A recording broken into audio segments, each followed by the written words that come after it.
Cauliflower gravy செய்ய போகிறோம் பாருங்க. காலிஃப்ளவரை அரிஞ்சு புழுவெல்லாம் இல்லாமல் இருக்கான்னு பார்த்துட்டு இந்த உப்பை போட்டு வேக வைக்கணும். புழு இருந்தாலும் செத்துரும், வடிகட்டி எடுத்துக்கலாம். மஞ்சத்தூள் வேணால் கொஞ்சம் போட்டுக்கலாம்.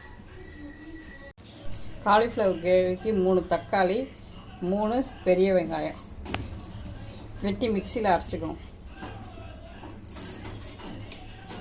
3 பெரிய வெங்காயம் அரைச்சி 3 தக்காளி போட்டு அரைச்சிக்கணும். இதெல்லாம் 1 ஸ்பூன் மிளகாத்தூள், காரப்பொடி 1 துளி, கிராம்புத்தூள் 1 துளி போட்டு மிக்சியில் அரைச்சிக்கணும். இந்த மாதிரி வடிகட்டி வச்சுக்கணும்.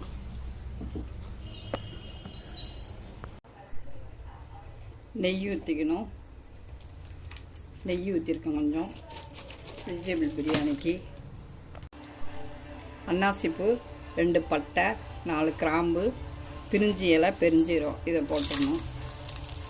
போட்டோன்னா வெட்டி வச்ச 2 வெங்காயம் வதக்கணும்.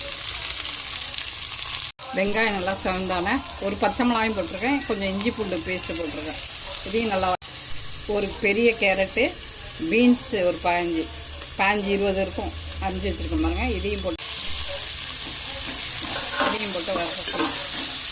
வெஜிடபிள் பிரியாணி.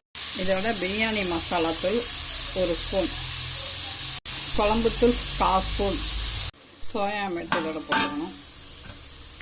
அரிஞ்சு வச்ச தக்காளியும் இதில் போட்டுக்கணும். கொஞ்சம் வதக்கணும். கொஞ்சம் புதினா தலையும் போட்டு வதக்கணும். மஞ்சத்தூள் கொஞ்சம் போட்டுக்கணும்.